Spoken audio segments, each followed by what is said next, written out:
ఆంధ్రప్రదేశ్లో ఉన్న దేవాలయాలను కాపాడాలని కోరుతూ విజయవాడ ధర్నా చౌక్లో వైసీపీ నేతలు నిరసన చేపట్టారు. ఈ ధర్నాలో వైసీపీ నేతలు వెల్లంపల్లి శ్రీనివాస్, మల్లాది విష్ణు పాల్గొన్నారు. కూటమి ప్రభుత్వం అధికారంలోకి వచ్చాక రాష్ట్రంలో అనేక దేవాలయాలపై దాడులు జరుగుతున్నాయని ఆరోపించారు. శ్రీ చక్రార్చన చేస్తున్నప్పుడు అభిషేకం చేసే ఆవు పాలలో పురుగులు వస్తే చర్యలు చేపట్టలేకపోయారని విమర్శించారు. ప్రభుత్వం జారీ చేసిన GOMS 14 ఉపసంహరించుకోవాలని డిమాండ్ చేశారు.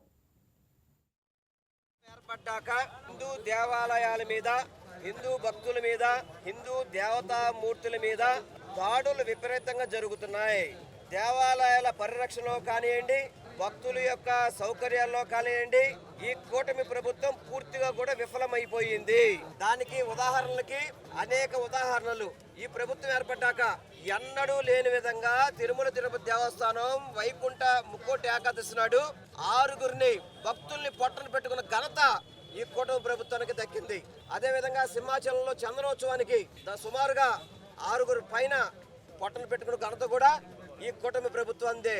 మొన్న శ్రీకాకుళంలో జరిగిన ఘటన కావచ్చు, ఎక్కడా భక్తులకి దేవాలయాలకు వెళ్తే తిరిగి వస్తామనేది నమ్మకం కూడా ఈ కూటమి ప్రభుత్వంలో కనిపించట్లేదు. అదేవిధంగా దేవాలయాల మీద దాడులు చూసుకుంటే కనుక తిరుమల తిరుపతి దేవస్థానంలో చూసుకుంటే గోవిందరావు స్వామి గోపురం మీద ఒక తాగుపోతు వెళ్ళి ఎక్కడో ఒకడికి, అదేవిధంగా నిన్న ద్రాక్షారామంలో శివలింగాన్ని ధ్వంసం చేయడం కానివ్వండి, తిరుపతిలో తిరుపతి దేవస్థానంలో అనేక అపచారాలు, ఒకటి కాదు, మాంసాహారం కానివ్వండి, మద్యపానీయాలు కానివ్వండి, పూర్తిగా కూడా హిందూ ధర్మాన్ని కాపాడే దాంట్లో ఈ కూటమి ప్రభుత్వం విఫలమైపోయింది.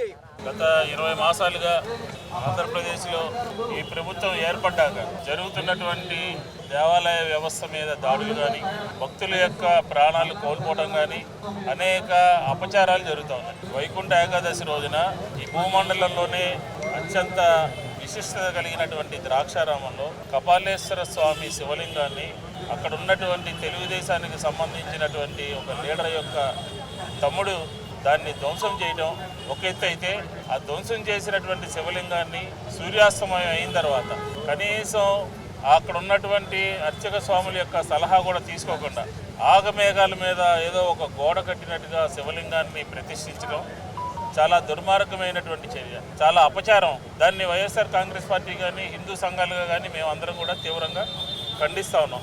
అదే కాదు, ఈ రాష్ట్రంలో ప్రతి దేవాలయంలోనూ కూడా కాశీబొగ్గులో వెంకటేశ్వర స్వామి టెంపుల్లో 9 మంది చనిపోతే ప్రైవేట్ టెంపుల్ మాకేంటి సంబంధం అంటుంది ఈ ప్రభుత్వం. ఇదేనా భక్తుల యొక్క ప్రాణాలని కాపాడేటటువంటి పరిస్థితి? ప్రభుత్వానికి బాధ్యత లేదా? అలాగే సింహాచలంలో దాదాపుగా నాసిరకమైనటువంటి నిర్మాణం చేపట్టి అక్కడ భక్తుల యొక్క చందనోత్సవం రోజున భక్తుల యొక్క ప్రాణాలు కోల్పోవడానికి, చనిపోవడానికి ఈ ఎండోమెంట్ సంబంధించినటువంటి అధికారులు కారణం కాదా? ప్రభుత్వం కారణం. Please subscribe to YK TV Network. Please subscribe to YK TV. Please watch YK News. Don't forget to subscribe YK News channel.